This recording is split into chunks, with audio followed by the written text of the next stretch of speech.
Chapitre 10. Oui, je vous le dis, c'est la vérité.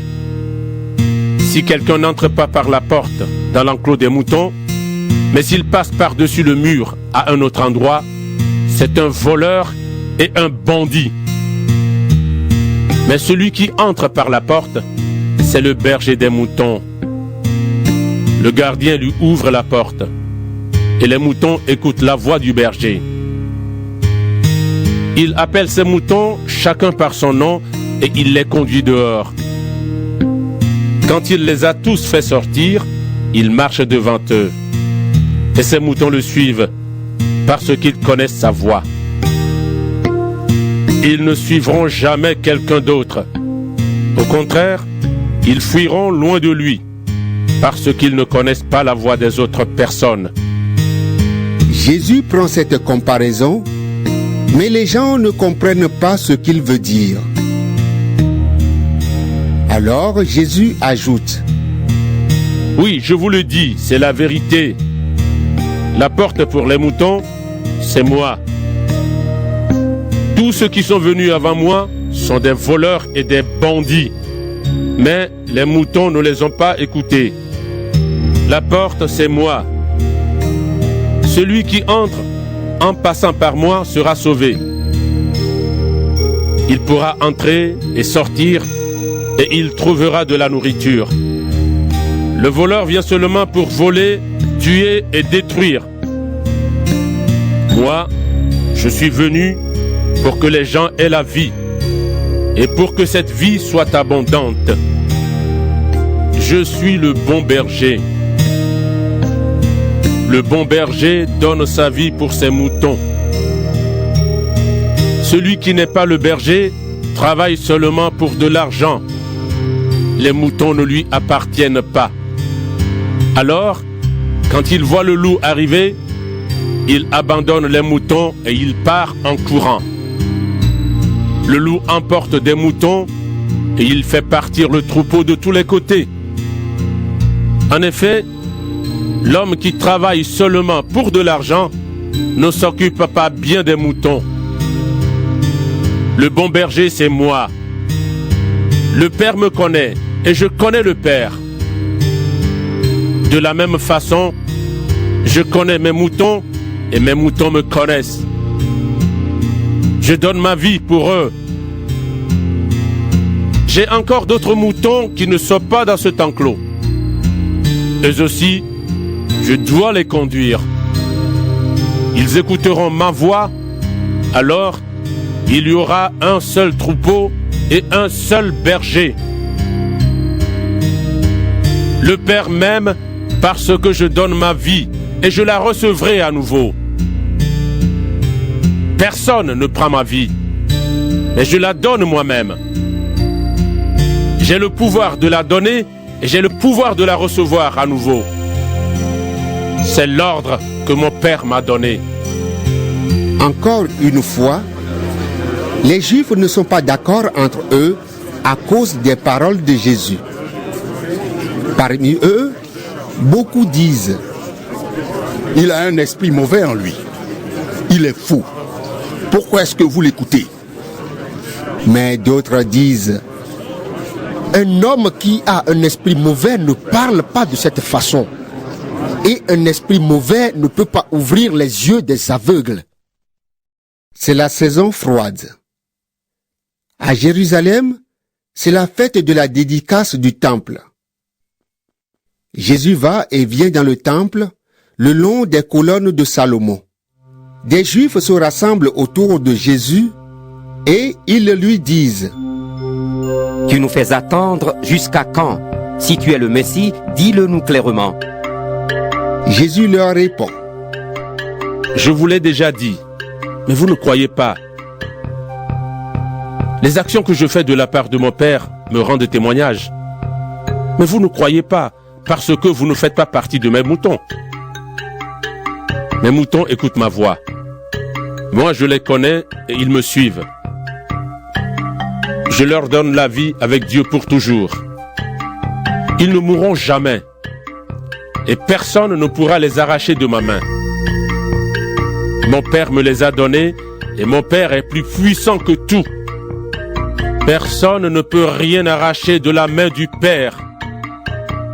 Mon Père et moi, nous sommes un. » De nouveau, des Juifs ramassent des pierres pour les jeter sur Jésus. Alors, il leur dit « Devant vous, j'ai fait beaucoup de bonnes actions de la part du Père. Pour laquelle de ces actions voulez-vous me tuer à coups de pierre ?» Ils lui répondent « Ce n'est pas pour une bonne action que nous voulons te tuer à coups de pierre, mais parce que tu insultes Dieu. En effet, tu es seulement un homme et tu veux te faire Dieu. » Jésus leur dit « Dans votre loi, on lit cette parole de Dieu. Vous êtes des dieux. » Dans cette parole des livres saints, Dieu parle aux êtres humains et il les appelle des dieux. Or, personne ne peut supprimer ce qu'il y a dans les livres saints. Moi, le Père m'a choisi et il m'a envoyé dans le monde. Et je dis, je suis fils de Dieu. Mais vous, vous dites que j'insulte Dieu. Pourquoi donc? Si je ne fais pas les actions de mon Père, ne me croyez pas. Mais si je les fais, croyez-moi, ou croyez au moins à mes actions. De cette façon, vous saurez de mieux en mieux que le Père est en moi et que je suis dans le Père. » Alors de nouveau, ils cherchent à arrêter Jésus, mais il leur échappe. Jésus retourne de l'autre côté du Jourdain, là où Jean baptisait au début. Jésus reste à cet endroit. Beaucoup de gens viennent le trouver et disent « Jean n'a rien fait d'extraordinaire, mais tout ce qu'il a dit de Jésus, c'était vrai. Et là, beaucoup de gens croient en Jésus.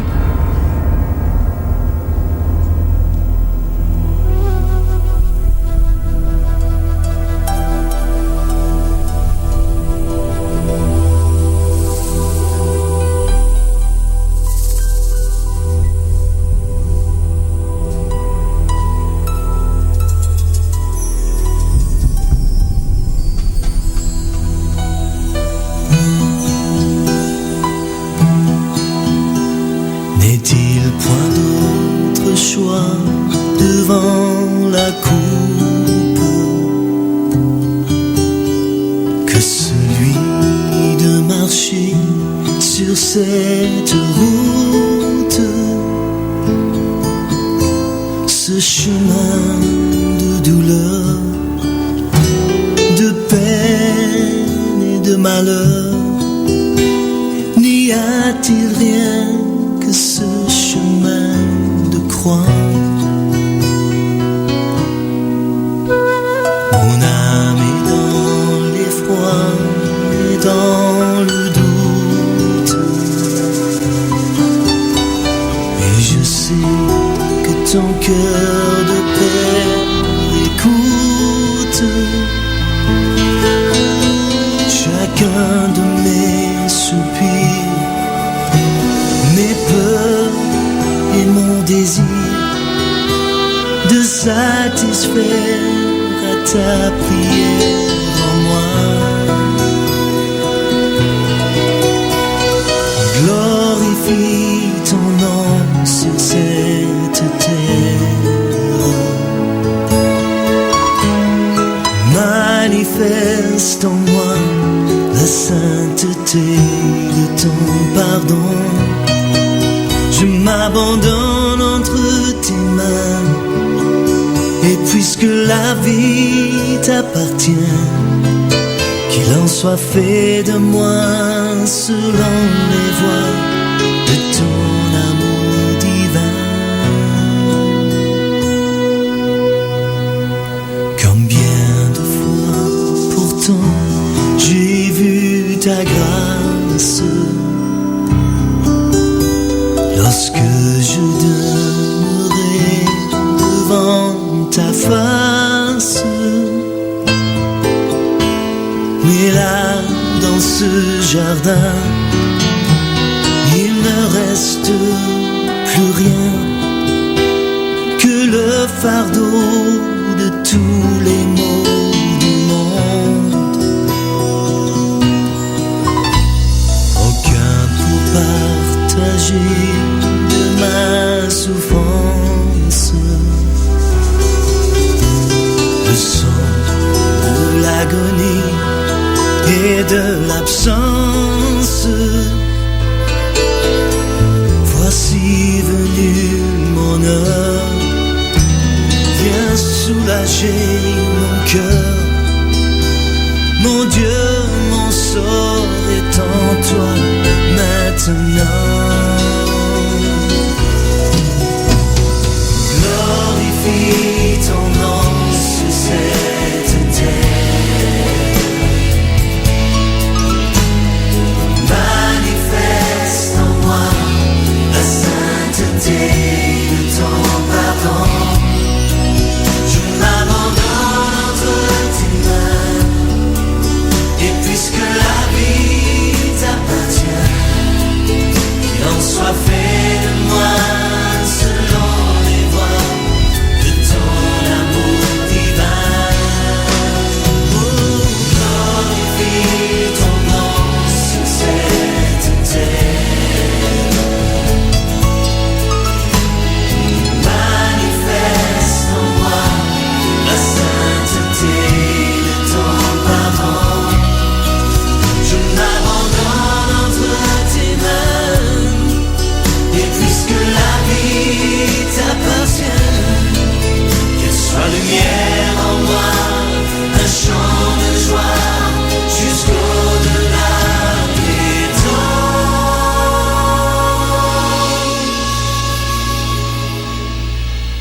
Et que le monde voit briller en moi la gloire que ta grâce ce matin.